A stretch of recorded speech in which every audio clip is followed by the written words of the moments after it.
Hola a tots i totes, tornem a ser aquí, seguim amb les entrevistes del Global Music Match amb els artistes del Team 7, del nostre equip, i avui ens n'anem cap al Canadà per saludar l'Ife Alaba i res, començarem doncs, preguntant-li la seva música, quines influències té. Okay, well, my influences, basically, I grew up in South Africa, so I have a lot of like South African influences.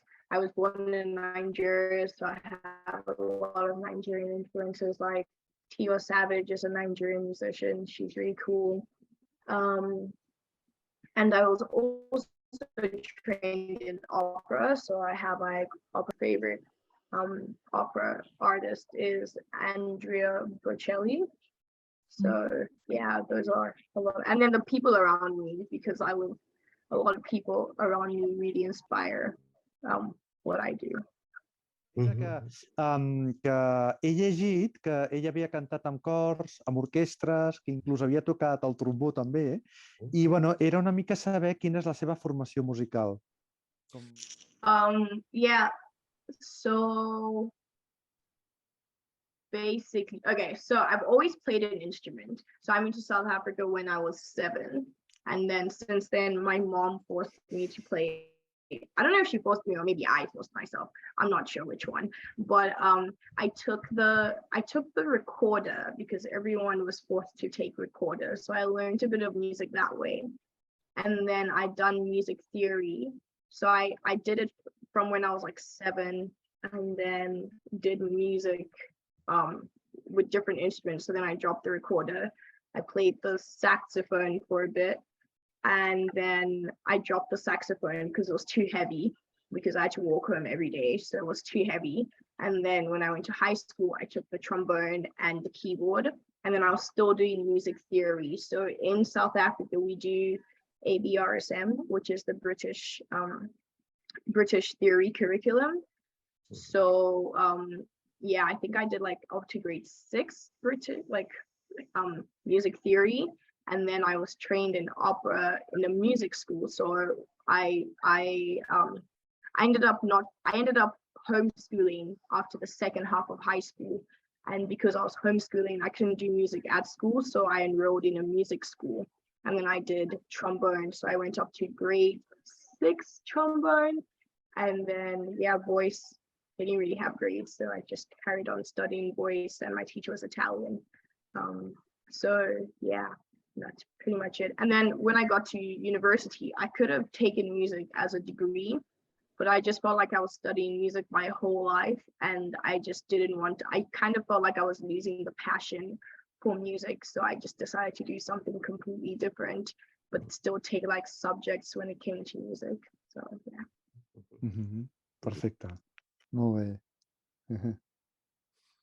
I want to ask you about your how big do you think the influence is from the music that you heard when you were growing up? I mean, the music around you, your musical background, maybe in South Africa or whatever, your music in your family and stuff. How big is for you, and how big do you think is in your music? Well, I think in terms of music I listened to growing up, it was all over the place. So we didn't have like one set thing we listened to. It's just like whatever we enjoyed. I do think because I studied opera, I'm more into like wordy. I tend to write a lot in my music and over harmonize sometimes, which I'm learning not to do, because I just want to showcase my voice. But I also have to I have to realize that I also live in the generation who has like a 10-second attention span.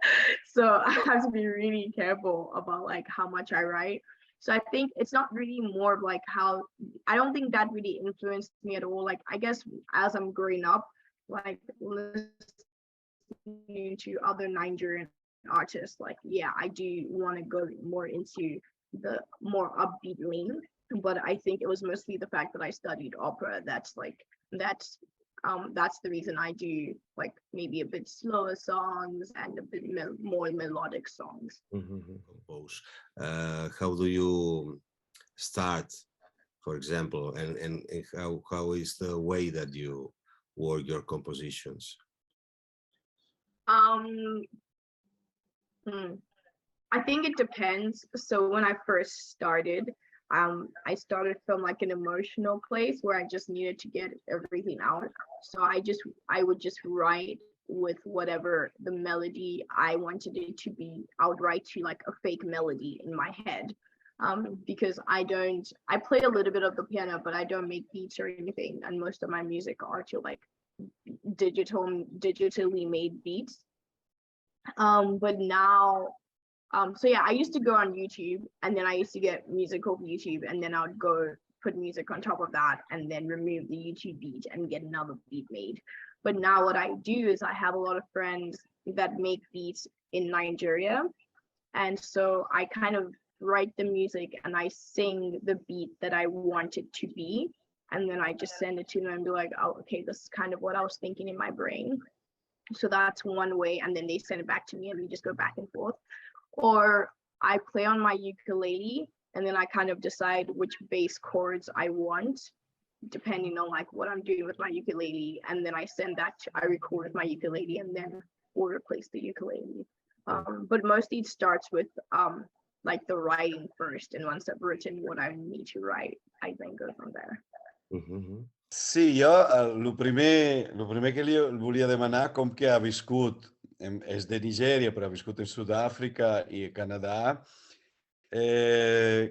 quines diferències troba en els músics, per exemple, africans, treballar amb músics africans, o els músics, per exemple, nord-americans?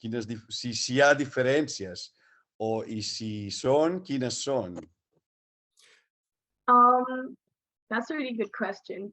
I think I don't really have a lot of experience with African musicians, just because I kind of started my music career of like writing my own music in Canada. But I think with here, I think there are a lot of people who are willing to help, if that makes sense. There are a lot of resources that are available for upcoming musicians. So even if you want to be independent, I think there are a lot of like Canada allows for immigrants to be able to have certain grants depending on where they live, you know. But I think back home in the two countries that I've lived in, the music organizations aren't really there to help musicians. So a lot of the time it's just you doing the best you can to get where you are, or someone knowing someone who knows somebody who can hopefully, you know, and a lot of money to get your songs on the radio, stuff like that. Whereas here, radio station, and then they can decide if they want to put my song on or not, or playlists. I think in terms of people, I do think there's more of a collaborative spirit when it comes to African musicians.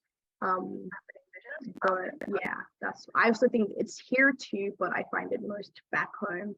Like anytime I want to collaborate, I just feel like the creativity is, I think because we understand each other, obviously here I understand that there's like a cultural clash between what I'm into musically and what, you know, Canadians are into musically. Ara imaginem-nos que anem amb una màquina del temps i que pots anar on vulguis. On aniries i per què? That's so hard. Oh my gosh, that's so hard. Oh my gosh, that's I think this is so hard.